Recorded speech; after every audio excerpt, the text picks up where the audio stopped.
Hello, everyone, to a new episode of the Self-Publishing Mastery Talks. I'm very excited and happy to have with us today Bryan Cohen.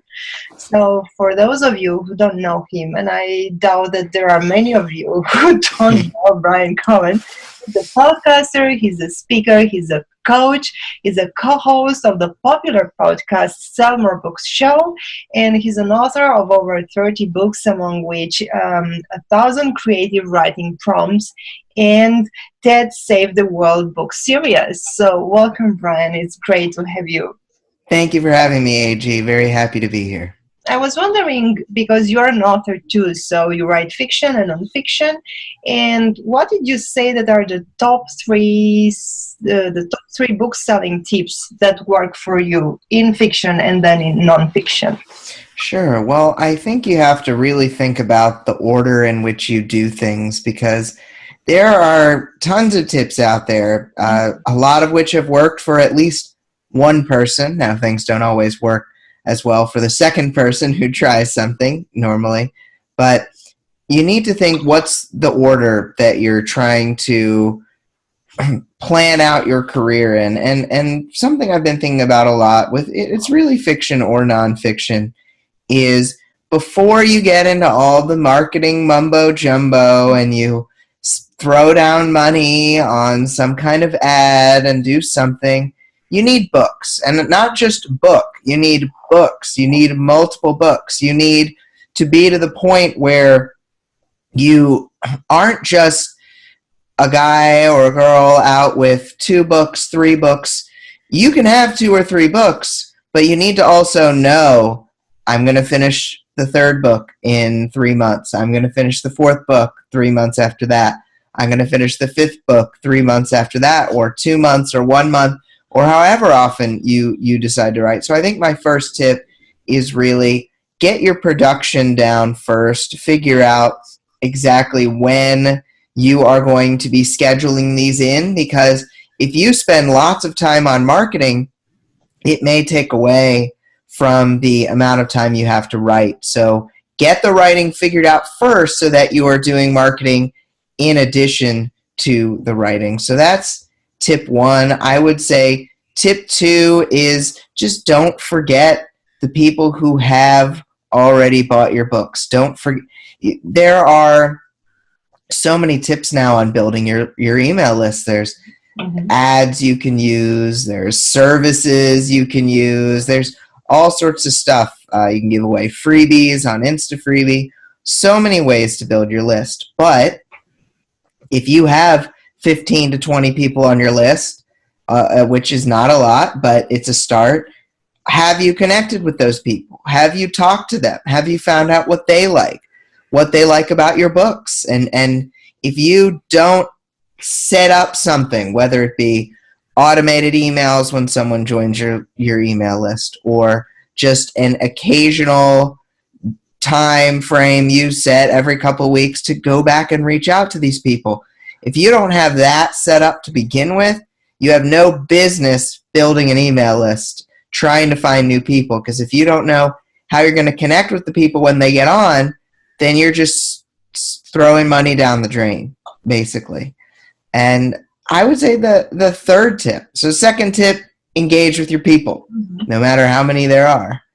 And then 3rd tip is to go out there and start building your list, but make sure it's prepared to get people organically. That's the term a lot of authors use when they have readers who have come through just buying a book and they join your email list, or they found your website and they join your email list, or they read about you in another author's post or something.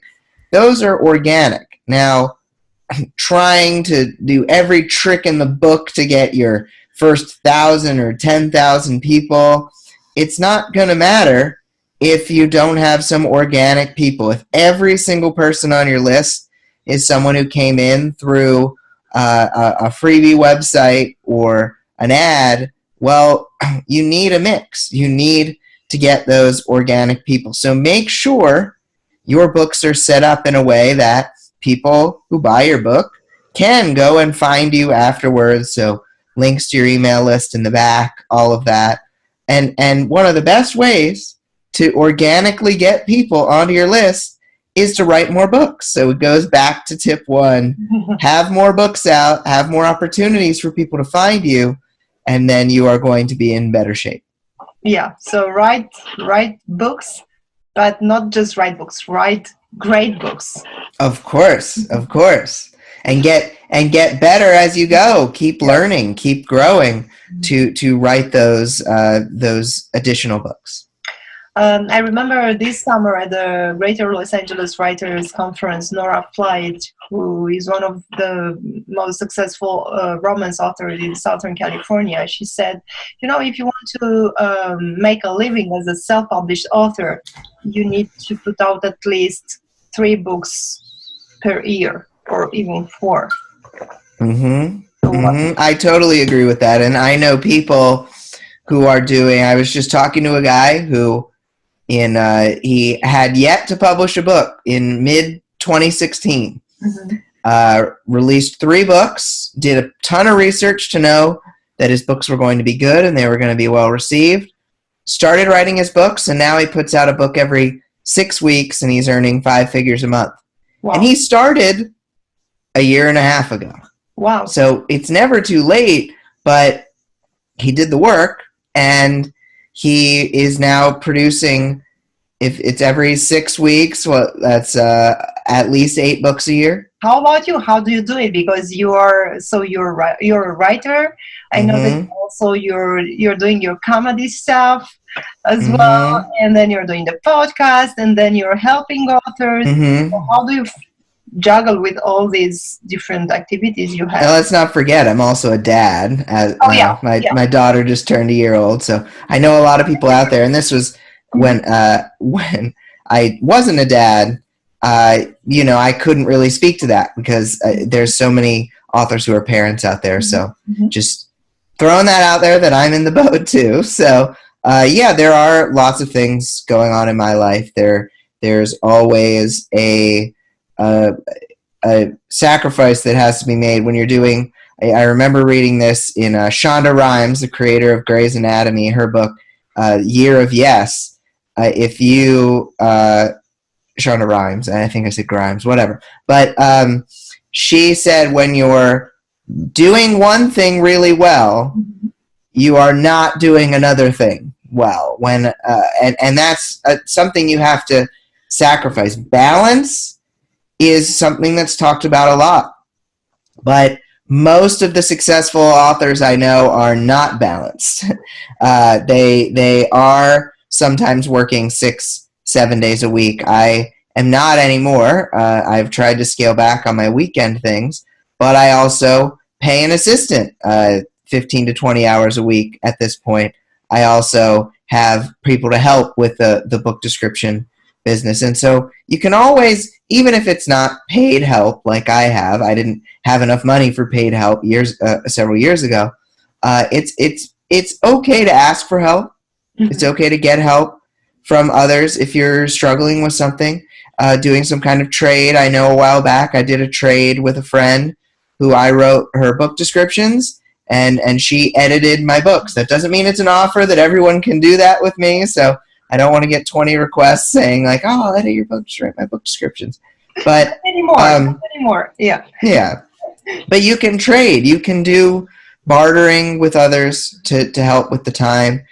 And the other thing I think is really just there's going to be times where you're overwhelmed, and it's a matter of finding your best way to decompress from that, whether it be meditation or listening to quiet music or self-talk, aphorisms, all that sort of thing. Everyone's going to be a little bit different, but you need to think back during your life. When was there a time you were stressed and that you were successfully able to navigate? And, we can copy off ourselves. We can go back and say, this instance stunk. It really was not good at the time, but we found this way out of it. And you can repeat that and try it again and get better as you go. And that is, there's no one size fits all, but the one size fits all for this is look at what you did right in the past and then copy it in order to get out of your head, to feel better about yourself, to do that sort of thing. Some people advise authors to start a podcast, to build a list, to build an audience. So what was your goal when you started together with Jim Kukral, the Sell More Books show? Well, that's a great question. It was back in 2014. I had been doing some writing. I had been doing the writing prompts for a couple years, was starting to do events with other nonfiction authors for books about writing or books about being an author. And that is around the time I connected with Jim. And I had just seen people like Joanna Penn and the self-publishing podcast guys.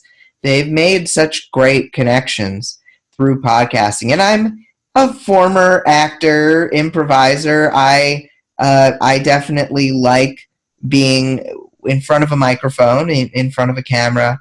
And so I thought that it was kind of a good unification of skill sets there. I wanted to connect with authors, and I wanted to help them to sell more books. And so that was really where that came from. Now, as far as the advice, should you start a podcast? Should you not start a podcast?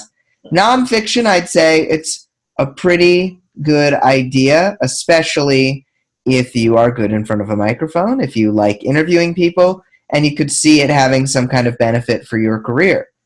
Fiction, it's a little more dubious. I have not yet seen an indie author, a self-published author, have a successful fiction podcast. I have seen some successful fiction podcasts, but the production value was pretty high. Things like Welcome to Night Vale, Lore isn't fiction, but it's kind of urban legends, and these are a couple of podcasts that do well. But I think unless you have a background in sound production, I wouldn't necessarily recommend it for a fiction author. And for a nonfiction author, what are the main challenges? Well, I think the biggest challenge is finding people. A book, The 10X Rule by Grant Cardone, which is pretty good. He talks about how your number one problem is always obscurity. Mm-hmm. People out there don't know who you are. And that means that when you put out a podcast, it's not just going to magically catch on. You need to go out there. You need to find people. If you're doing an interview podcast, you need to find people to interview. If you are doing some other kind of podcast, like me and Jim had a challenge because a lot of podcasts get a boost from having people on there and then having those people share it. Mm-hmm. It was just the two of us for the most part. Mm-hmm. Now, what we had going for us is that our podcast is really, really good. And it serves a unique niche by sharing the news in the publishing industry. And so people like Joanna Penn, Simon Whistler started to share the podcast, and that started to get us going. And then we did a little list building and whatnot. But you need to determine, if you're a nonfiction author, kind of what is your funnel? What are you selling? Are you really trying to get people to the podcast so that they get to know you, and then you're going to sell them just a book down the line? Because then that might not be worth it. Are you going to do 20 books? That might be more worth it. Are you going to do a course or some kind of coaching or other paid training? That might be worth it. You have to determine, is that going to be, are the things I put in, the effort I put in, will that be worth the time I'm going to put in to get people, not just for my podcast list, maybe my book list, email lists. There's a lot of work that goes into it. So you need to be prepared to handle all of that. And you need to remember that it's not just going to magically catch on, because your books didn't just magically sell, and neither will your podcast be downloaded in such a way. What do you think that makes a podcast catchy? Well, I think you need a good format.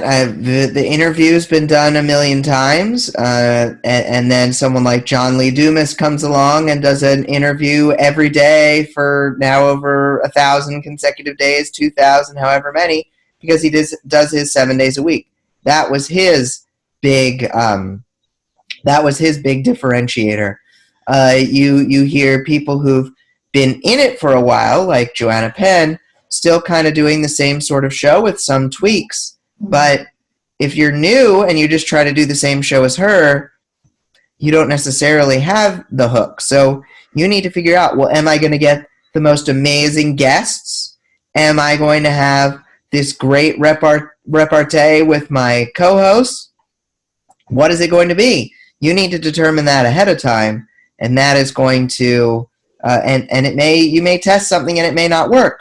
But you need to try something slightly different at least. How important it is, the podcast description or the podcast artwork or all these little details other than the content.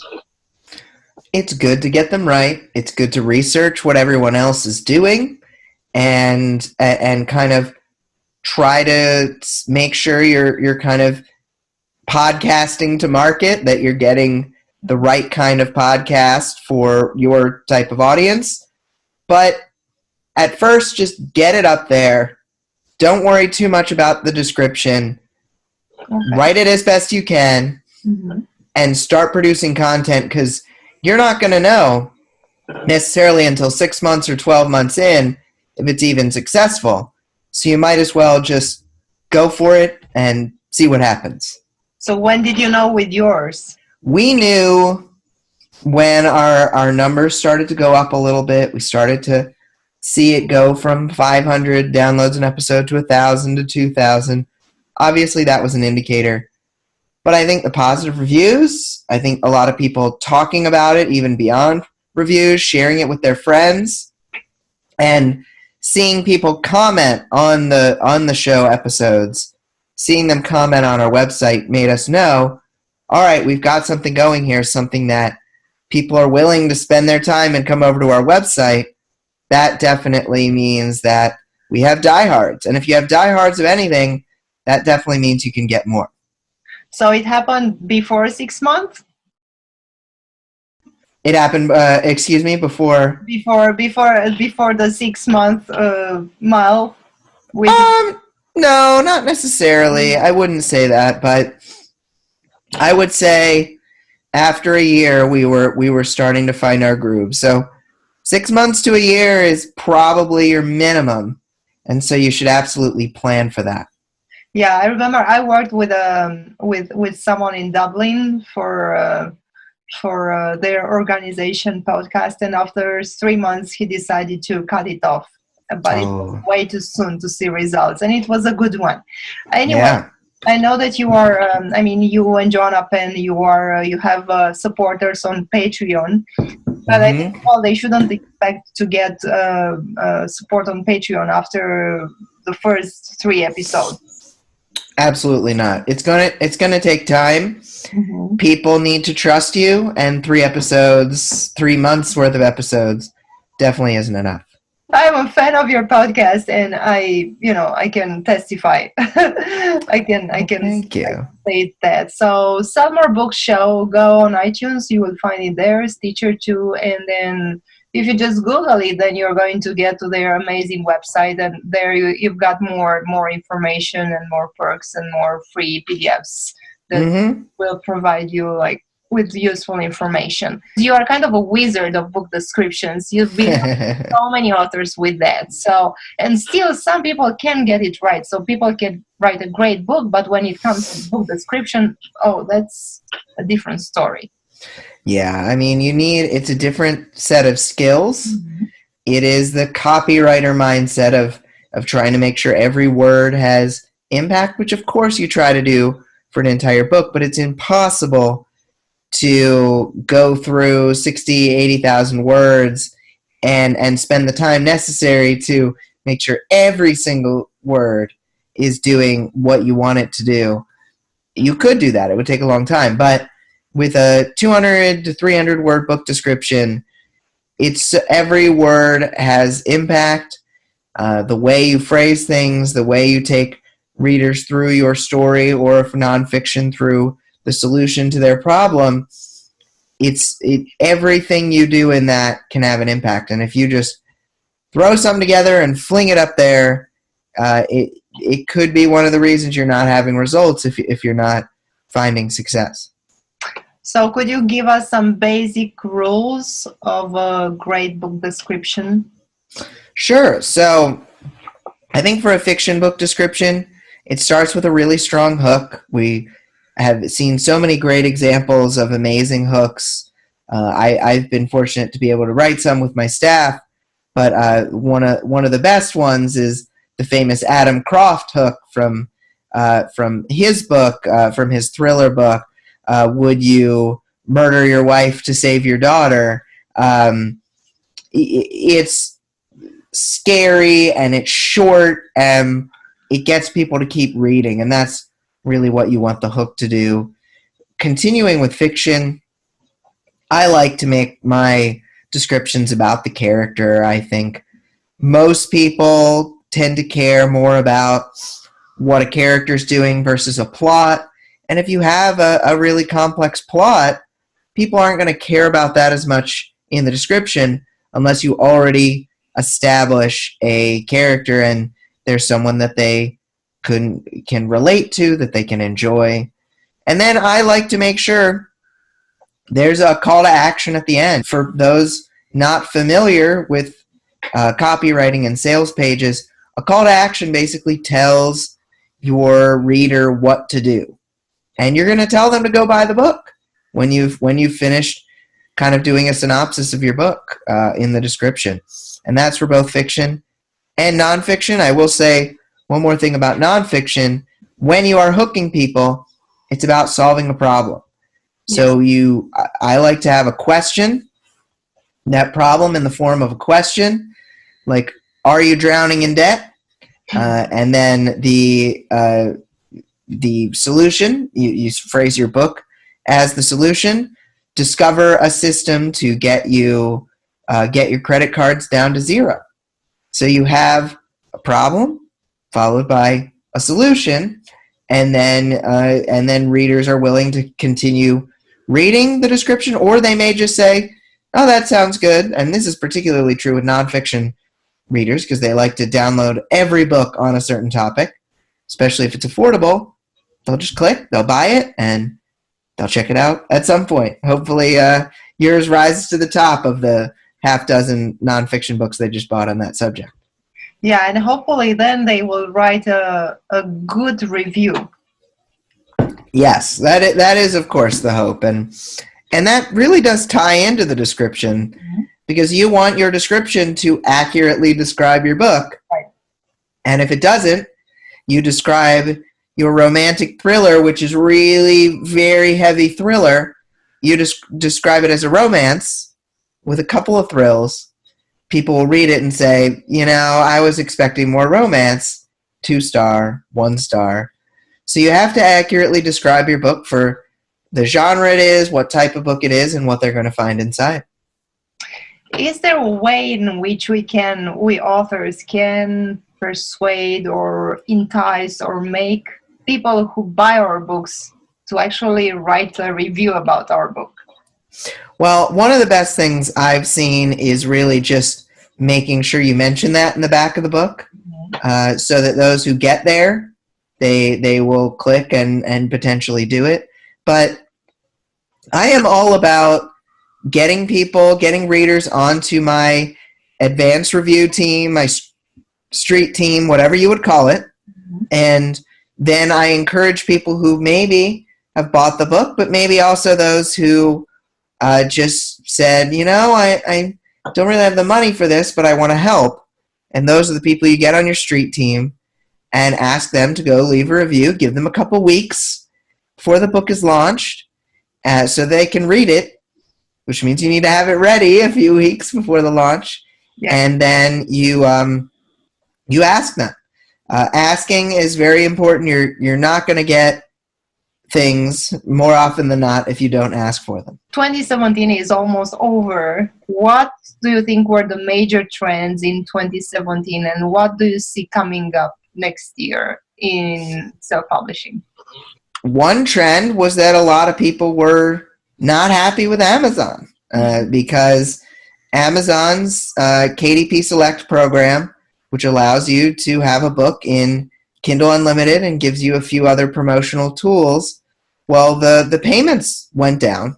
Yeah. And so people were not happy about that. A lot of people who had were making significant amounts of money, 4 or 5 figures, they saw a major drop. And there were certain features that may have been responsible for that. It's still said that the page flip feature, which is something that readers can use on their Kindle devices or their Kindle tablets or even on their Kindle apps on their phone, that lets you scroll through the book easier. It's still not 100% sure that pages that you should get paid for are actually getting counted when that feature is being used. And Amazon is promoting the heck out of that feature. So we're still not sure about that. It's still really difficult to know if that's working. And so I think people are starting to migrate to other retailers like Kobo and Apple. And I think it's important that we look into how to sell more books there. I would say this was definitely a year of paid advertising. I think Facebook ads really came about probably late 2015 to early 2016 with authors. But now we have BookBub ads. Now people are really diving into the Amazon Marketing Services ads, which came in 2016, but people didn't really figure them out fully until 2017. And so people are really trying to use paid advertising. They're really trying to make sure they're spending their money wisely on those platforms, Amazon, BookBub, Facebook, everywhere.